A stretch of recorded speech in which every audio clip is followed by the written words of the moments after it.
साध संगत जी, प्यार और सत्कार से कहना धन निरंकार की। साध संगत जी, बड़ी खुशी की समय है कि आप सभी संतों का दर्शन मिल रहा है। तो कहते हैं कि गुरु दर्शन दा फल है बड्डा, मनु पाक बंदाए, गुरु चरणादि धूड़ी पाके मन मेला धुल जांदाए। जब संतों का दर्शन होता है तो मन में खुशियाँ ही खुशियाँ बनी रहती है, क्योंकि 2 साल से हम लोग संतों के दर्शन के लिए प्यासे थे। मन तड़प रहा था कि कहाँ संत मिलेंगे, कहाँ हमें संतों का चरण धूल मिलेगा, यही मन में भाव आ रहा था। लेकिन सद्गुरु ने बहुत बड़ी कृपा की कि आज पुनः हमको, आपको और दुनिया के सभी लोगों को सत्य का संग करने का मौका मिल रहा है। सचमुच में विचार करना चाहिए, विचार करना है कि सत्य का संग करने के लिए हमको, आपको ये मानव शरीर मिला है। बार बार ये शरीर नहीं मिलता है। जैसा कि तुलसी बाबा लिखे हैं कि बड़े भाग्य मानुष तन पावा, सुर दुर्लभ सद ग्रंथ न गावा। बड़े भाग्य से हमको, आपको मानव शरीर मिला है। किस काम के लिए? प्रभु को जानने के लिए, प्रभु की प्राप्ति के लिए। अब मानव शरीर ही एक ऐसा जीवन है जो कि भक्ति करके मुक्ति पा सकता है। जहाँ तक मुक्ति का सवाल है, यानी मुक्त हो जाना, बाबा कबीर साहब लिखते हैं, चलती चक्की देख के लगे कबीरा रोय, और 2 पाटन के बीच में साबुत बचाने को।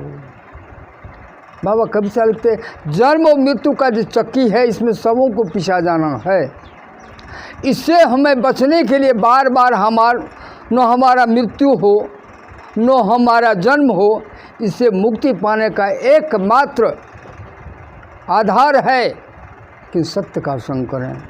आज समय के सदगुरु माता सुदीक्षा जी पूरे संसार में मानव को जगाने का काम करते हैं। दुनिया वालों, ए मानव, तुम धरती पर आए हो, जरा सोचो, आए थे कि जहाँ में क्या काम था तुम्हारा, ठहरोगी मुकाम पर जब लौटोगी दोबारा। ये हमको, आपको जो शरीर मिला है माता जी, भाई साहब, ये बार बार नहीं मिलता है। बड़े भाग्य मानुष तन पावा, ये क्यों कहा गया है?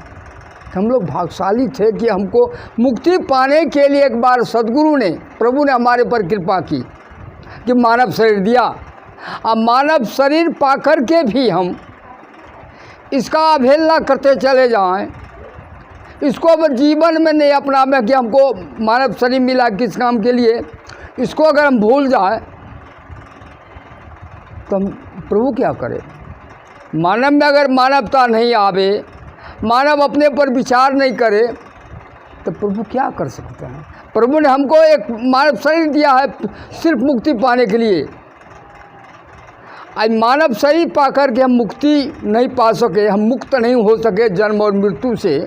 जो 2 पार्ट है, जन्म और मृत्यु, इसमें बराबर जीव पीछे जाते हैं।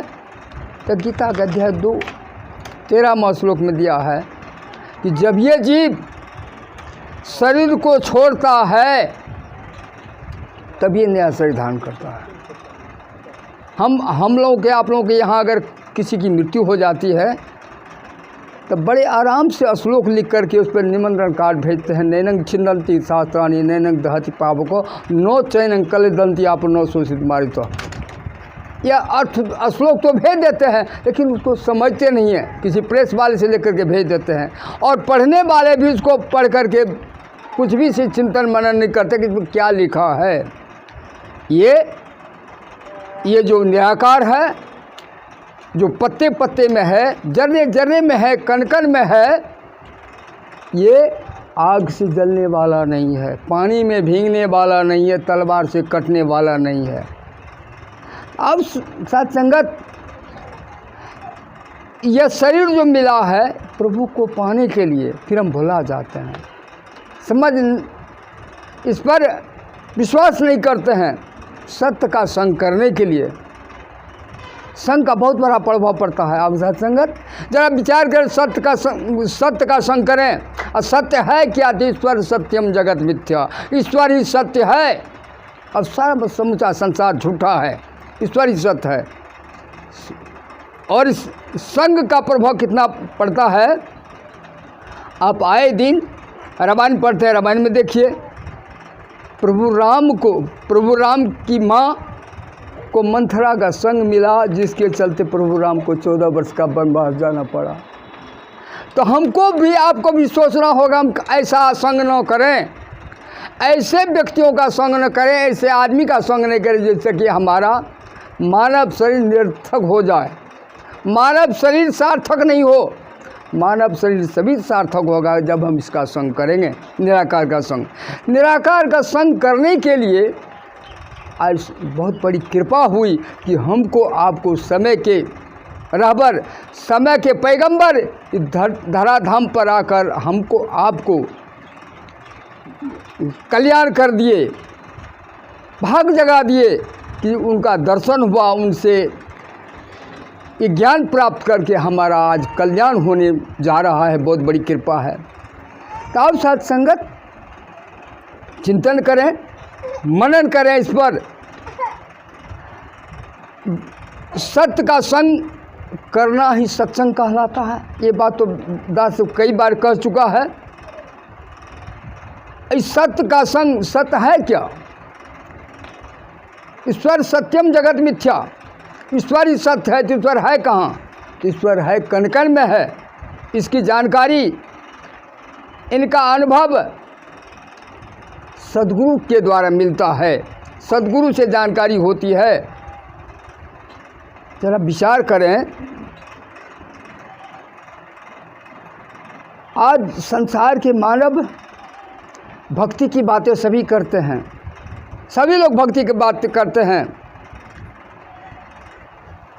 तो जैसा कि गोस्वामी तुलसीदास बाबा लिखे हैं, अगर हमें भक्ति करनी है, हम अपने आप को मुक्त होना है,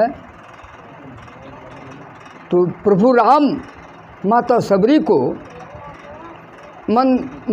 मतंग ऋषि के आश्रम में नवधा भक्ति बताए थे। क्या? प्रथम भक्ति संतन कर संगा। अगर हमें भक्ति करनी है, संतों का संग करना है, और संतों का संग करके ही मुक्ति पा सकते हैं, वैसे नहीं। अगर हमें नदी को पार करना है तो नाव का सहारा लेना होगा। जो भी नदी में नदी पार करने का सुलभ तरीका होगा, उसी को हमें अपनाना होगा। तो इस संसार रूपी भवसागर से पार उतरने के लिए बार बार हमारी मृत्यु न हो, बार बार हमारा जन्म न हो, इससे मुक्त हो जाए। क्योंकि जीव के साथ शरीर भी नहीं जाता है, और किसको गिना जाए? जीव के साथ शरीर भी नहीं जाता, तो धन संपत्ति की क्या बात करें। जीव के साथ आपका कर्म जाता है। तो कहते कर्म प्रधान विश्व करी राखा, जो जस करहि तो तत्फल चाखा। कर्म ही प्रधान है। हम ऐसा काम करें जिससे हमारा भक्ति अच्छे से अच्छे रास्ते पर चले जाए। इसके लिए हमें क्या करना होगा? हमको आपको चरित्रवान बनना होगा, चरित्र को बनाना होगा। कहते हैं मातृवत प्रदारेषु, अपने माता के समान दूसरे पराई की स्त्री को समझना चाहिए। मातृवत प्रदारेषु परदर्वेषु लोष्ट बता, दूसरे की संपत्ति को ढेला के समान समझना चाहिए। तो अब सत्संगत ऐसा कब भाव आएगा, कब हमें समझ आएगा? जब हमें सद्गुरु द्वारा ज्ञान मिलेगा। दूसरे की संपत्ति को ढेला के समान समझें हम। अब परदर्वेषु लोष्ट बता, दूसरे की संपत्ति को ढेला का समान और दूसरे की पत्नी को, पुरुष को अपनी माँ के समान, अपनी बहन के समान समझना चाहिए। आत्मवत् सर्वभूतेषु, अपने आत्मा के समान समझे संसार के जीवों को समझना चाहिए, वही संत होते हैं। इसके लिए और हमें क्या बताया गया है?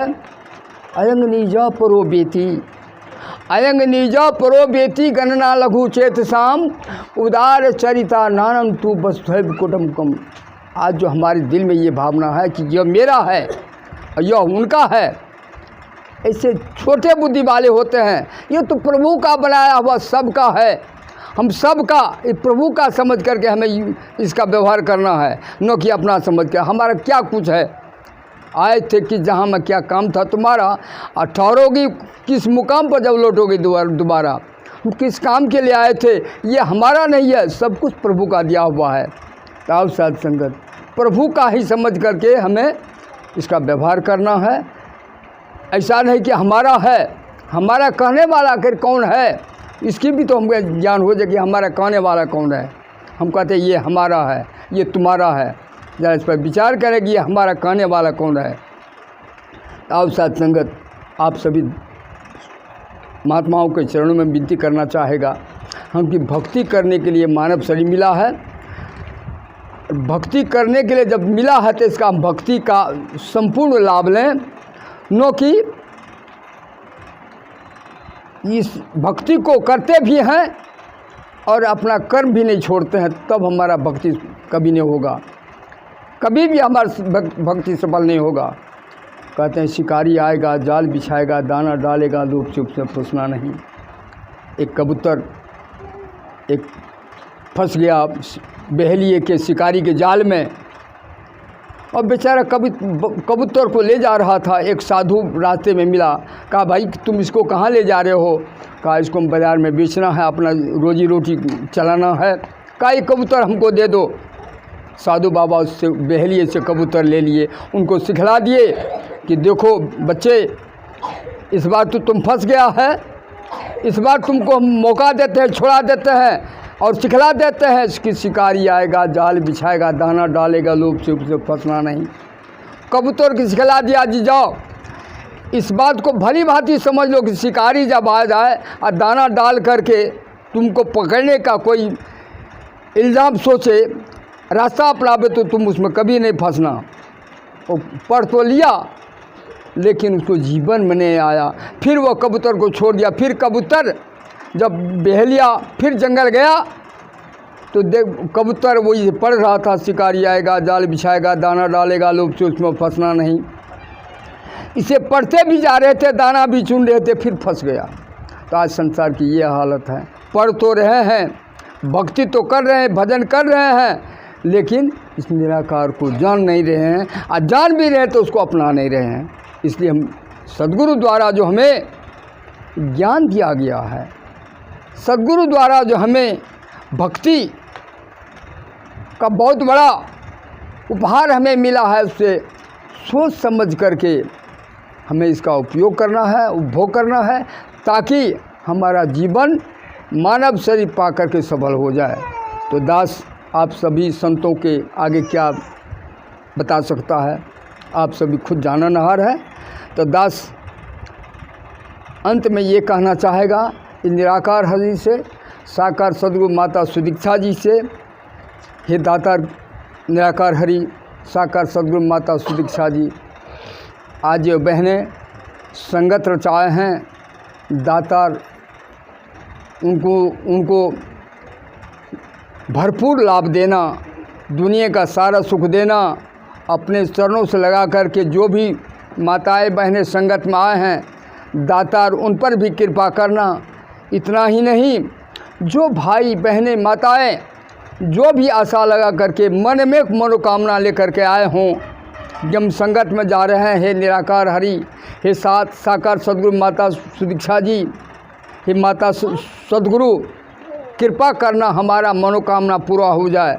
तो उसके लिए भी दास निराकार हरि के चरणों में अरदास करता है कि हे माता जी, हे निराकार हरि, उनके भी भाव को पूरा करना, और जो भी भाई बहनें संगत में आए हैं उनके पर भी कृपा करना, ताकि वो संगत में जुड़ा रहे, सत्संग सिमरन सेवा करता रहे, यही अरदास, यही विनती है। साथ ही